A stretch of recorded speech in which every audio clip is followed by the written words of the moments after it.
Daniel. Osobitné svetlo na našu otázku vrhá skúsenosť proroka Daniela. Bol modlitebníkom a príhovorcom, akých je málo. Tieseň a útlak svojho ľudu ho hnali na kolená v pokore a v pokáni. Raz sa postiel a modlil zvláštnym spôsobom a zotrvával na modlitbe, až prešli 3 týždne. Tu prišlo slovo Pánovo k nemu skrze nebeského posla. Neboj sa, Daniel, lebo od prvého dňa, keď si v srdci zaumienil chápať a pokoriť sa pred svojím Bohom, tvoje slová boli vyslyšané. A ja som prišiel práve kvôli tvojim slovám. A potom k nemu hovorí o nepriateľských mocnostiach, ktoré mu odporovali a tak dlho zdržiavali vypočutie. Daniel 10, 11 a 14. Nie je tu miesto, aby sme preberali jednotlivosti videní, ktoré nasledujú. Treba poukázať len na to, že existujú záporné vplyvy zo strany kniežat a mocností, ktoré panujú v temnote tohto sveta. Efežanom 6.12. Ktoré môžu na modlitebníka zle dorážať, ktoré však Pán premohol, pretože pravica Pánova víťazí. Pavel. Tretia postava, na ktorú upozorňujem, je nám všetkým dobre známa. Veľký apoštol Pavel, ktorý bol vytrhnutý až do 3. neba a videl a počul tam nevyslovné veci, bol na to vedený cestou hlbokej pokory. Akého druhu mohol byť osteň v tele, od ktorého apoštol tak rád chcel byť oslobodený, nevieme. Bolo to naisto vážne, čo mu dáva označenie anjel satanov, ktorý ma bil pesťami. Tu človek iste pochopí, že apoštol znovu a znovu vážne prosil o vyslobodenie. Ale vypočutie bolo iné, ako si myslel. Osteň v tele zostal. Tríznivý trn nebol odňatý, ale milosť ho ponad to preniesla. Pavel prosil o pomoc, ale obdržal slávu. Čo sa na okamih stalo stratou, bolo pre neho samotného a pre celú Pánovu cirkev počas storočí cenným ziskom, totiž uistením.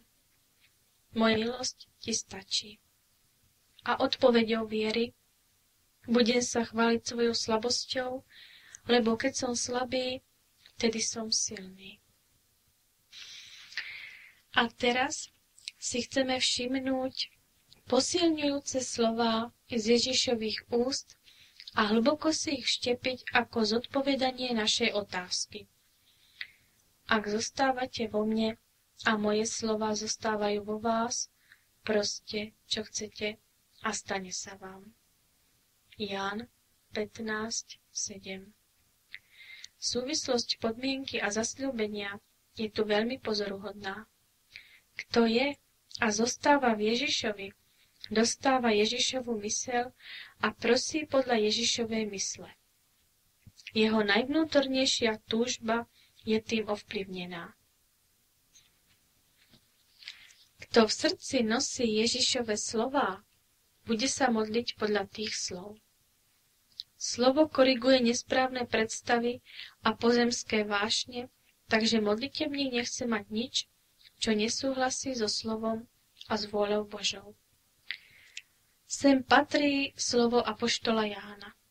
A toto je dúfanlivosť, ktorú máme v ňom, že za čokoľvek prosíme podľa jeho vôle, počuje nás.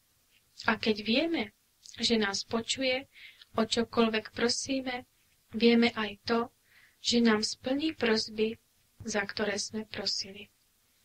1. Jánova 5, 14 až 15. Čokoľvek budete prosiť v mojom mene, učiním to. Ján 14.13. Keby sme chápali celé bohatstvo a hĺbku tohto slova. V Ježišovom mene prosiť. V občianskom živote iste vieme, čo znamená konať v mene niekoho iného, prosiť v mene niekoho iného. Vlastná osobnosť mizne za osobou toho iného, v ktorého mene vystupujeme. Tajomstvo vypočutej prosby je to, že sa vôbec nespoliehame na vlastnú silu a hodnotu a úplne dôverujeme jedine Ježišovi. Veriť neznamená prekonávať Božiu nevôľu, ale uchopiť jeho ochotu. Pravá viera vzniká len v srdci zlomenou milosťou. A povedal im podobenstvo, ako sa treba vždy modliť a neochabovať. Lukáš 18:1. A potom Ježiš uviedol príklad o vdove, ktorá dokonca nespravodlivého sudcu ustavičnými prosbami primela k tomu, aby jej pomohol. Aj tu počujeme o protivníkovi, ako v spomenutom mieste z Daniela. Slovo, ktoré tu treba zvlášť počiarknuť, je neochabovať. Ó, priatelia, to platí nám. V starobe sa človek ľahko unaví a ochabne. Pán, náš majster, nás chce povzbudiť, prebudiť, posilniť. Vari by nemal Boh zachrániť svojich vyvolených, ktorí k nemu volajú dňom i nocou? Hovorí. Ešte tu musí nájsť miesto posledné spasiteľovo slovo, najväčšia, najslávnejšia modlitba zo všetkých. Je to modlitba z Getsemane. Abba, Otče, Tebe je všetko možné. Odvráť odo mňa tento kalich. Avšak nie, čo ja chcem, ale čo Ty. Marek 14:36. To je modlitba najúplnejšej odovzdanosti, ktorá v porážke dosahuje víťazstvo a v smrti život. Chcem uzavrieť prostým odkazom z misijného pola. Starý sluha Pánov, doktor Adoniram Judson, ktorý pracoval v Indii a pre Ježiša vytrpel aj dlhé zajatie, ležal na smrteľnej posteli. Jeho žena sa o neho najvernejšie starala.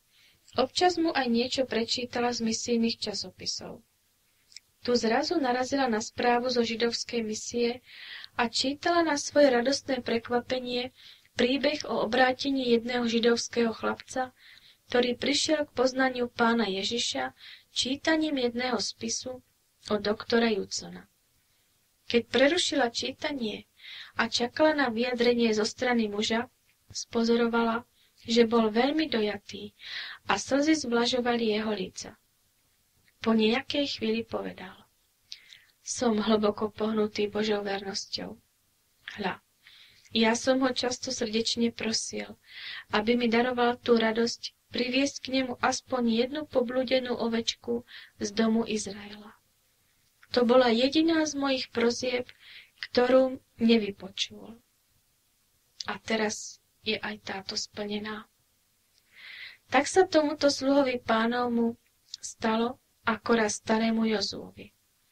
Nechýbalo nič zo všetkého dobrého, čo mi Pán zaslúbil.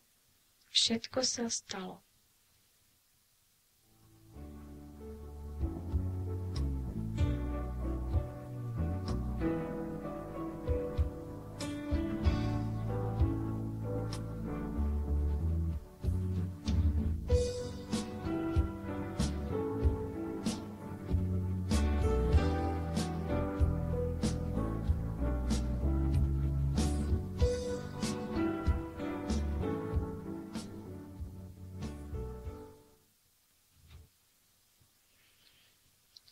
Stále rýchlejšie náš život uteká. Bola jar, nastal však jesene čas. Dojaté srdce volá, myseľ šepká, dokiaľ mám čas. Nech je dobro v nás. Skutok lásky, slovo, úsmev môžeš dať. Nesmúť, veď už príde pokoja čas. Čo teraz môžeš siať, to tam budeš žať. Dokiaľ máme čas, nech je dobro v nás.